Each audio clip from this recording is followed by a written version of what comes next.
предыдущей серии мы продолжили путешествие по долине реки Чулышман. Забрались на перевал Кату-Ярык, проехались по Чуйскому тракту до поселка Кашагач и погрузились в культуру этнических казахов, живущих на Алтае.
Утро следующего дня началось так. Я проснулся от того, что как будто бы конь заржал у меня в номере. Так близко животные подходят к веранде. Ощущение, что будто ты находишься в сафари-отеле где-нибудь в Африке. Утро было потрясающим. Голубое небо, утренняя прохлада, солнышко, зеленая травка, зеркальная гладь озера, за которым виднелись снежные шапки гор, а на переднем плане лошади.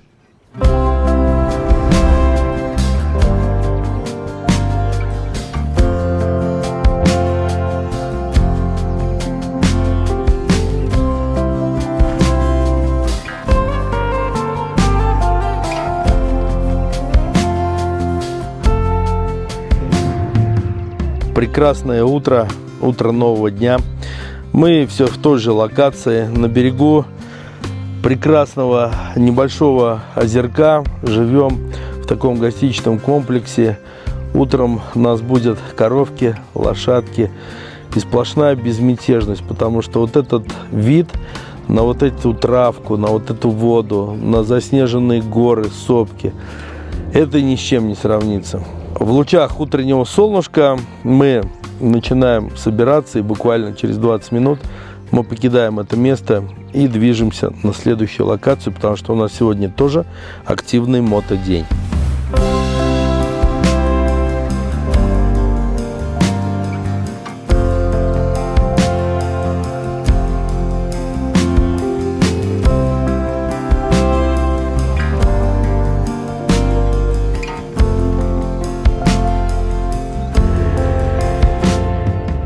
Параллельно с нами грузили багги в транспорт. Здесь же днем ранее группа баггистов закончила свой алтайский тур, и техника отправлялась либо на следующий тур, либо домой.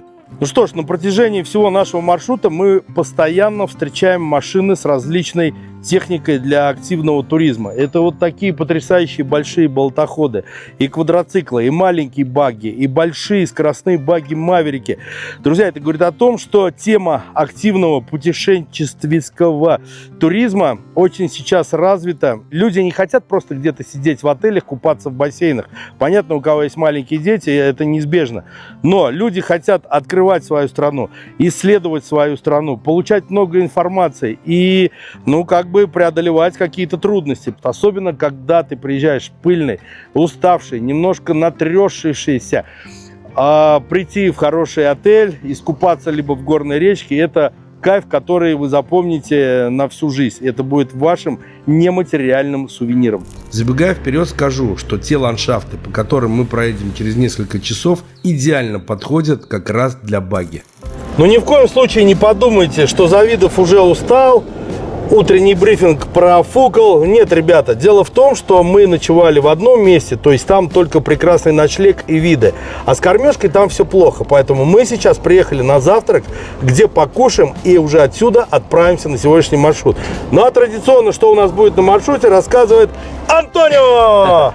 Да, но у нас сегодня на самом деле не очень большие пробеги. Я думаю, что суммарный пробег сегодня у нас будет километров 150, ну, может быть, чуть больше. Но зато мы будем находиться вот в Чуйской и в Курайских степях, будем кататься по местным локациям, то есть как бы Кош-Агач у нас такой некий центр, и от него будем делать такие радиалки. Мы поедем на Марс, это такое довольно-таки известное в мире путешествий место на Алтае. Потом мы поедем кататься, собственно, по Чуйской степи, поедем кататься в Курайскую степь, естественно, посмотрим на знаменитую Рябь. Это вообще отдельная история про геологию. Это следы огромного ледника, который тут, в общем, творил какой-то беспредел, в общем, миллионы лет назад. И, собственно, поедем уже в сторону нашего потрясающего глэмпинга, который находится немножко в отдалении от Чуйского тракта, на сопочке, в окружении леса, палатки. Сегодняшний контент, друзья, будет просто пушка-бомбовка. Правильно? Да, погнали, полопаем и потопаем. И поехали. И потопаем, да. Как и везде на Алтае, вот в таких простеньких кафешках готовят очень вкусную еду. И наш завтрак был просто волшебным. Горячие хачапури, омлетик с помидоркой, блинчики и чай с баурсаком.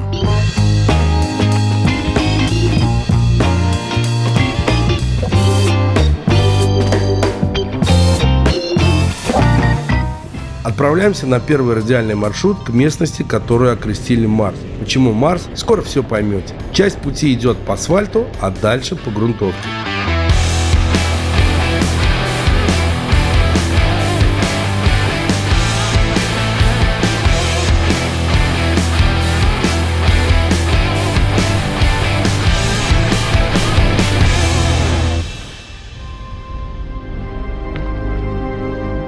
Вау, вот это да! Вот это вид!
Друзья, ну это вообще что-то с чем-то.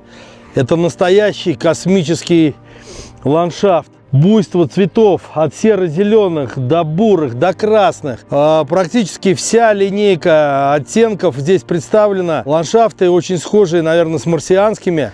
Глаза получают огромное удовольствие. Реальность превзошла все ожидания.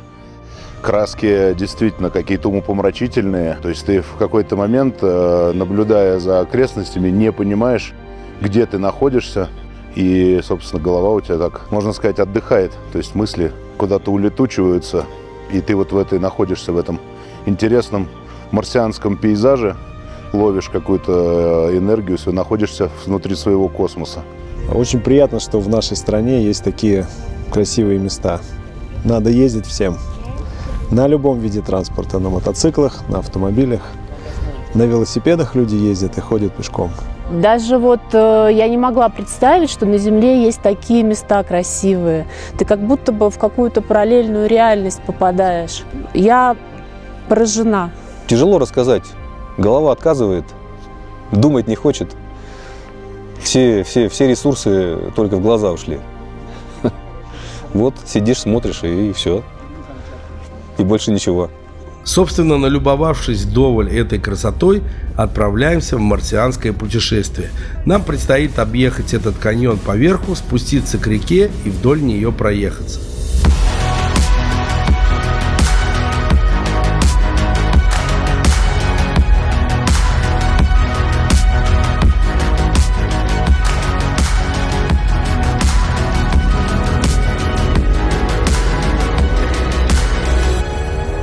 На спуске к реке у нас случилось сразу два неприятных случая. Сначала, снимая нас по непонятным причинам, у нас рухнул дрон. А потом, собственно, на спуске с поворотом завалился один из райдеров. Не беспокойтесь, с дроном все хорошо. Подвес цел, лучи целы, немного повредился пропеллер, но есть запасные. Так что без красивых кадров я вас не оставлю. Райдер тоже цел и цел мод, без потерь. Так случилось, потому что спуск был сыпучий и с поворотом. Я, если честно, балансировал тоже по краю, но как-то выехал.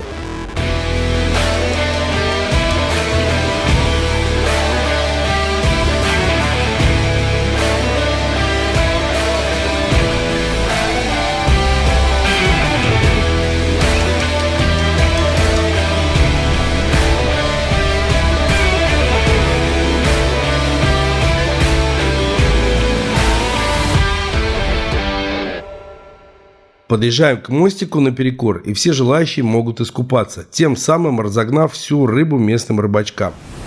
Ух, 3 хариуса, да? Класс. 3 хрюска поймал. Маленькие вот такие, но тем не менее. А ты что не рыбачишь?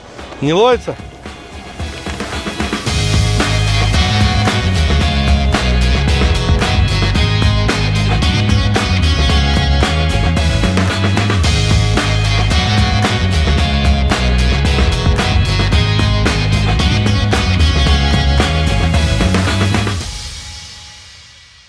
Далее, переехав через мостик, едем в сторону Кушагача. Тут все обрели в себе уверенность, добавили газу и погнали. Кто по полям, кто по дорожкам.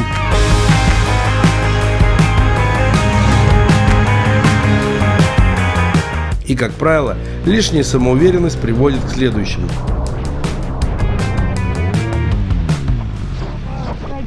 Почему упал? Потому что давно не практиковал езду по песку. Тут надо было делать так. Приняв заднюю стойку, ехать со средним газом, направив взор в сторону выхода из поворота. Но у меня что-то пошло не так, и я завалился. Мод в норме, камеры целы, я вроде бы тоже. Но, как выяснилось позднее, плечо все же немного травмировал, и оно поболело недели 2 после этого.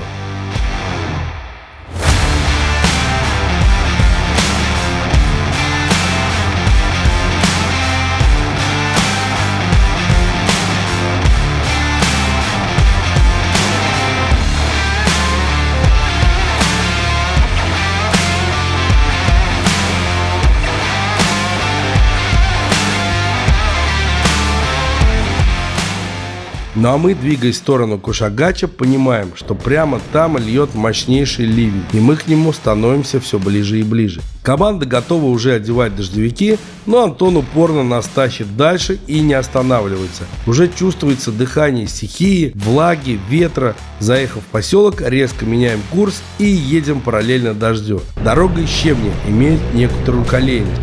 Ехать немного страшновато первое время, но проникнувшись темой убегания от дождя, забываем про свои опасения.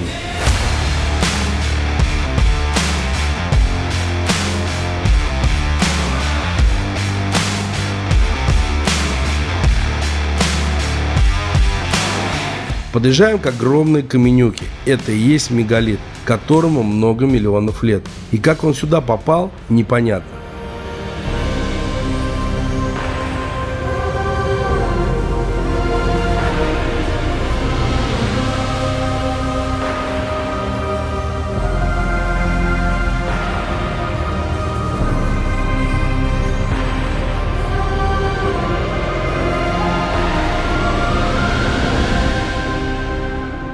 Друзья, ну не просто так мы убегали вот от того дождя, который, скорее всего, будет очень быстрый, яркий, насыщенный, но, наверное, недолгий. Потому что, как сказал наш Антоха, этот камушек заслуживает особого уважения и внимания. Антон, ну давай, дай нам информацию. Да, 100%. Мы находимся в мегалитическом комплексе, который называется Трохотинский мегалит. Ну, то есть мегалит – это очень большой камень, происхождение которого сначала не очень понятно, а потом ученые потихонечку начинают как-то размышлять, что это, к чему это, почему. Вот ученые сюда пришли в 94 году, то есть не так давно, и, значит, выяснили следующую вещь, что, во-первых, все эти камни, которые здесь, они формируют некий круг, Их сюда кто-то принес. У этой местности есть свое магнитное поле. У каждого камня свое магнитное поле. Поэтому мы сейчас находимся внутри в магнитной аномалии. Если бы были бы приборы, которые замеряли бы, приборы здесь вот так вот бы в разные стороны зашкаливали. А отсюда, соответственно, идут размышления, кто, зачем, почему. Ну, соответственно, поскольку мы не можем быть свидетелями, да, тех времен, поскольку вот эти камни здесь датируются бронзовым веком, это 3000 лет до нашей эры, то предположение, что это какое-то сакральное место, значит, оно, естественно, связано с солнечным нашим диском, но такой алтайский Стоунхендж, можно так сказать. Пока мы исследовали мегалит и знакомились с местными зверушками, ребята подсуетились насчет чая и перекуса. А грузуны впрямь были достаточно смелыми товарищами. Отправляемся вновь в сторону Кошагача, по уже знакомой дороге из щебня. И вот сейчас наша мотодвижуха выглядит максимально эпично. Туча, щебень, грязные пыльные мотики. Прям картинка «Трушные райдеры».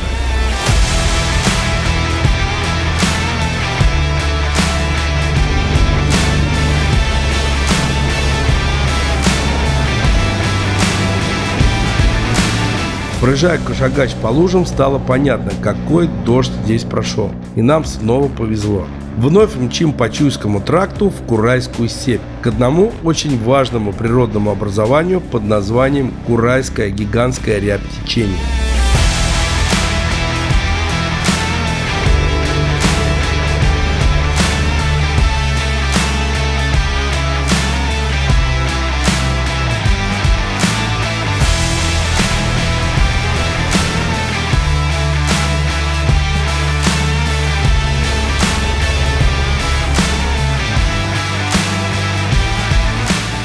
Собственно, по этой ряби мы уже и едем. Видите, какой рельеф? То в горку, то с горки. Эти громадные волны и есть та самая рябь.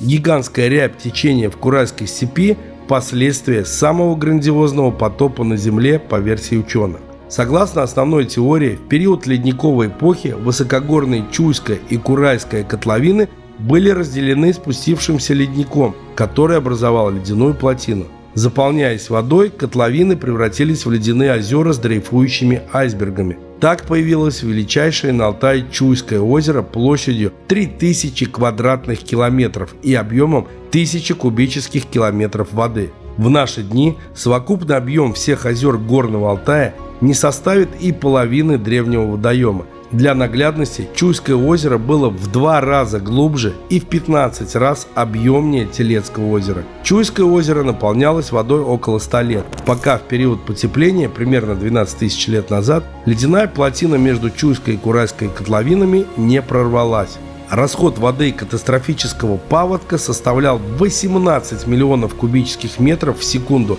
при максимальной скорости потока в 160 км в час. Менее чем за сутки здесь пролетел годовой сток Великой Русской реки Волги. Только представьте, мощности катастрофического паводка было достаточно, чтобы закидывать валуны массой под 100 тонн и выше через водоразделы в соседние долины. Так, в результате самой масштабной катастрофы из известных науке образовалась Курайская гигантская рябь течения. Сегодня, взглянув на эти завораживающие пейзажи, сложно даже представить, что все это последствия разрушительных сил природы и что в данный момент мы прикасаемся к этому.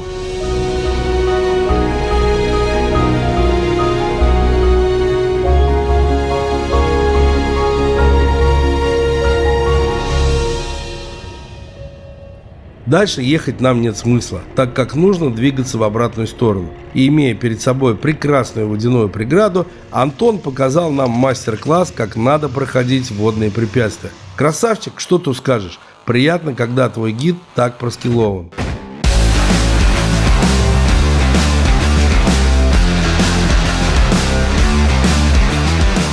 Едем обратно. То ли все прикатились, то ли уже хотели поскорее уже приехать в глэмпинг. В общем, все начали горцевать вне дорог, и я в том числе. И желая сделать хорошие бездорные кадры себе и своим друзьям на Инсту 360, я не заметил, как заехал в колею и при выходе из нее допустил ошибку. Фатально.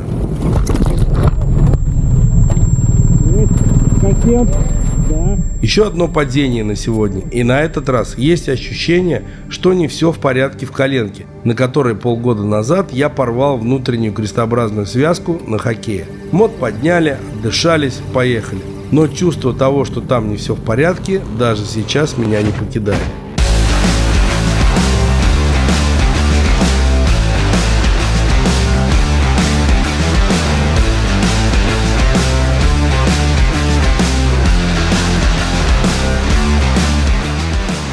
Последнее препятствие перед глэмпингом – это брод, и мы все его проходим с легкостью.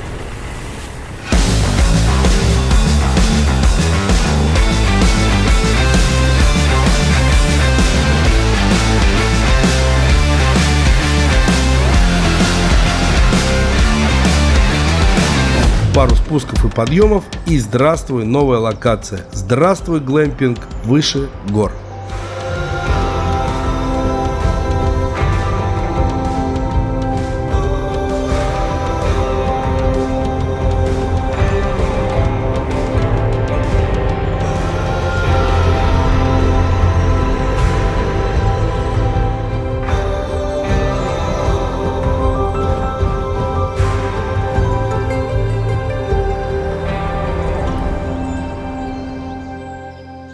Наконец-то этот день почти закончился. Сегодня у меня была такая птичья история немножко. 2 раза улетел.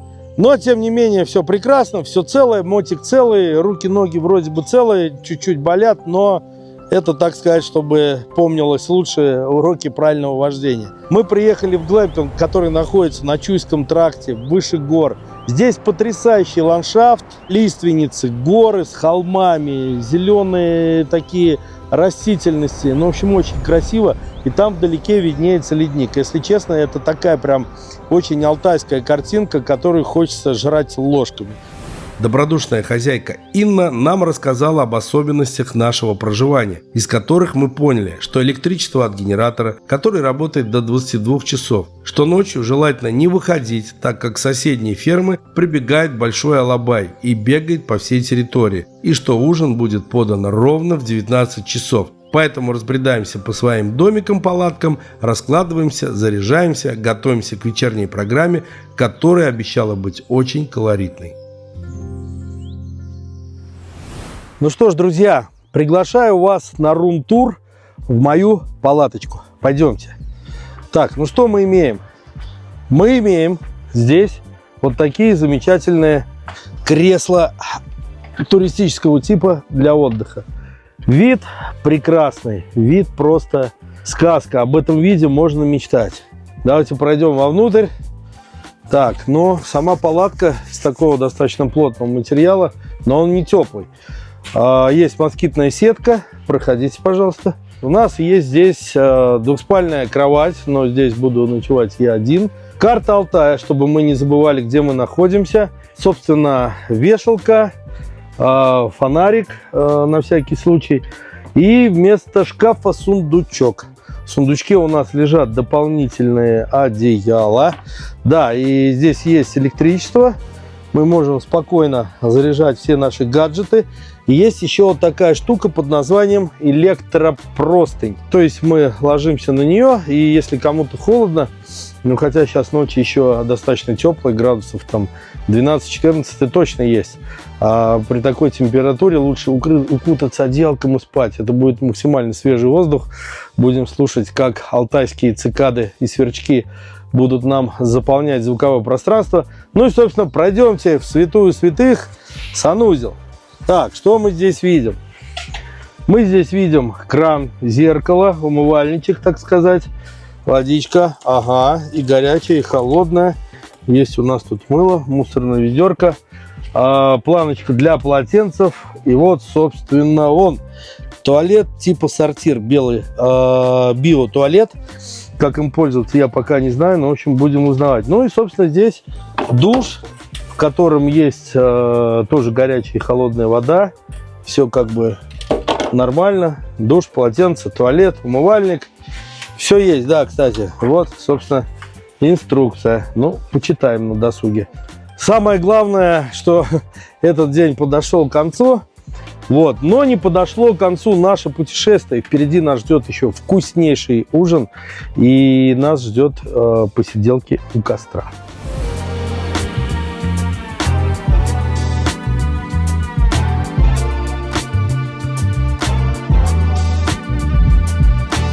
Наконец-то долгожданный ужин. Вот в таком потрясающем месте, где одним только видом можно насытиться, нам подают уникальные блюда из локальной кухни. Тут вам и морал, и хариус, и местное сальцо с разносолами, и, конечно же, настоечки на местных травах и ягодах. Наперебой все делились своими историями, ощущениями от сегодняшнего дня, и всем было хорошо и очень вкусно.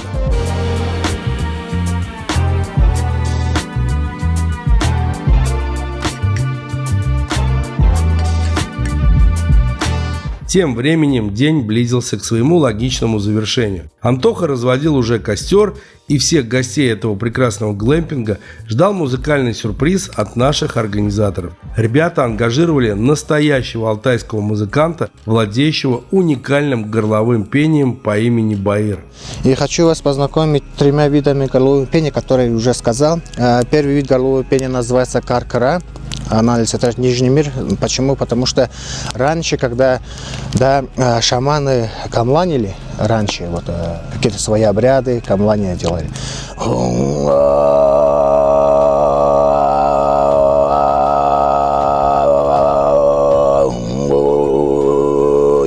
Второй вид, она звук такой, что, то есть звук природы. То есть.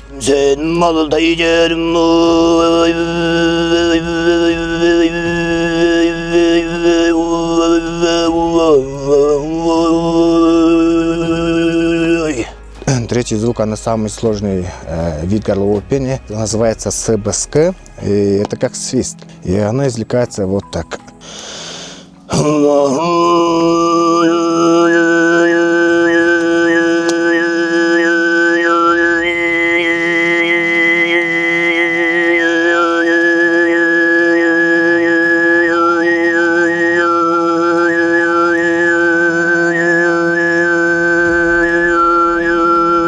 Баир познакомил нас с разными народными инструментами и как сочетается с ними горловое пение уже в виде народных популярных песен. Словно зачарованные мы сидели и слушали. Потрескивание костра, прозрачная тишина Алтая и это уникальное живое выступление. Прям до мурашек.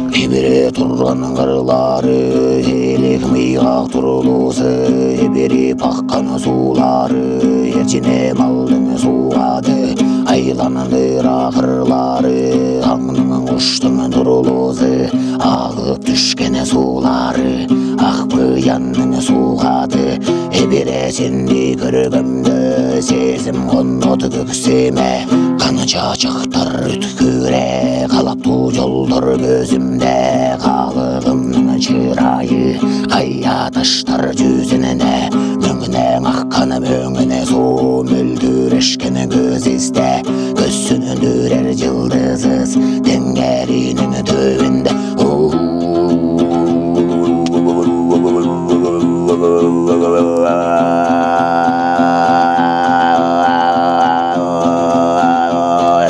Eri görgünden bağlasın, arı görüp sündüredim.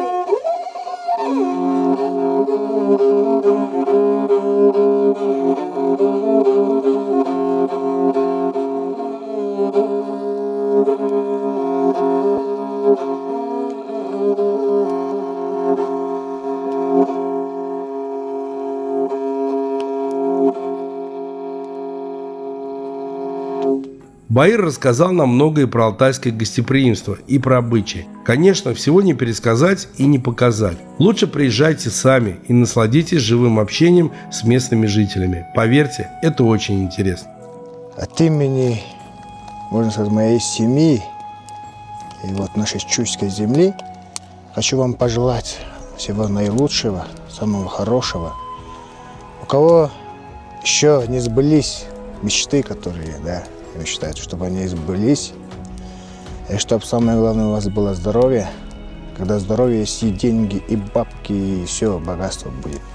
Поэтому и самое хорошее пожелаю. Богатство у каждого есть, оно богатство внутри нас, здесь и здесь, в голове и в сердце.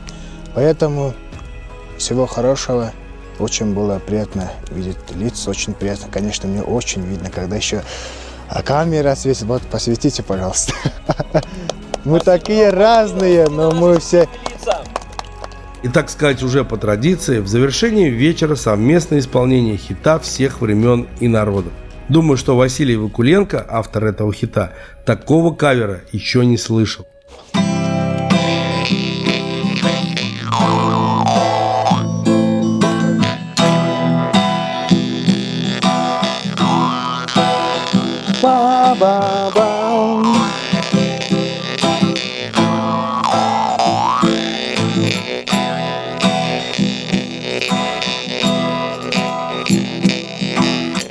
Сделай вопреки, сделай от руки, мир переверни, небо опрокинь.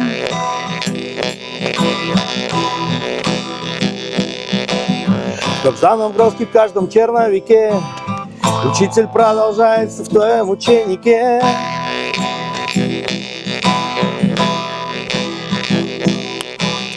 Всю мою жизнь я иду ко дну, всю мою жизнь я искал любовь, чтобы любить одну.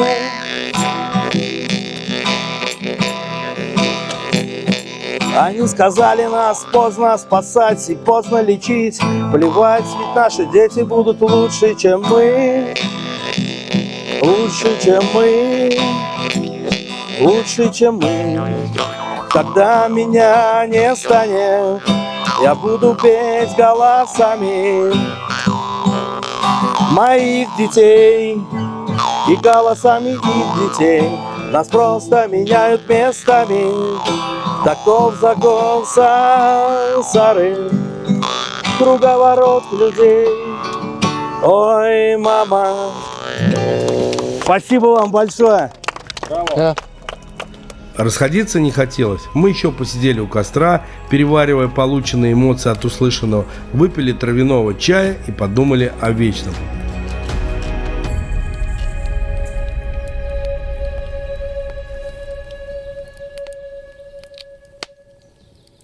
Но и очень важный момент, особенно он раскрылся в этой серии, в серии «Внедорожная», потому что здесь было очень много моментов уже в стороне от асфальта. И здесь нужно понимать, куда ты везешь людей, потому что здесь жилье очень разное. И вчера у нас было крутое жилье. И сегодня мы живем в потрясающем глэмпинге. Компания Rusmototravel сделала все для того, чтобы нам показать всю аутентичность Алтая, всю его красоту. Потому что красота — это в первую очередь люди, культура, традиция, кухня. Ну, конечно же, виды и природа, это все нам в дополнение было. Если вам некогда заниматься составлением своего собственного тура, если у вас есть недостаток времени, звоните в Rusmototravel, там вам найдут и компанию, и собеседников, так сказать, и мотобратьев, и мотосестер, упакуют вам полный готовый тур, в котором вы отправитесь в самые топовые регионы нашей страны и зарубежья. Путешествуйте, путешествуйте по своей стране, путешествуйте за рубежом, путешествуйте на мотоциклах, на квадроциклах, на автомобиле, потому что путешествие – это настоящие эмоции, и они не забываются.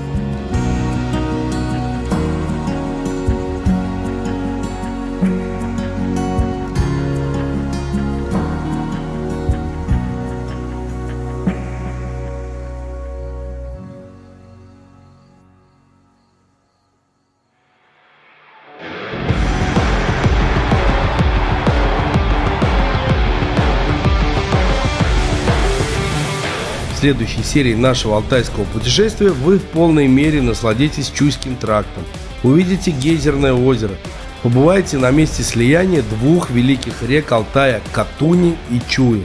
Окунетесь в роскошь единственного отеля-казино в данном регионе и отправитесь вместе с нами в сплав по реке Катунь. Прогуляйтесь по старым улочкам Барнаула, побывайте на главной смотровой этого города и оцените ширину реки Оби.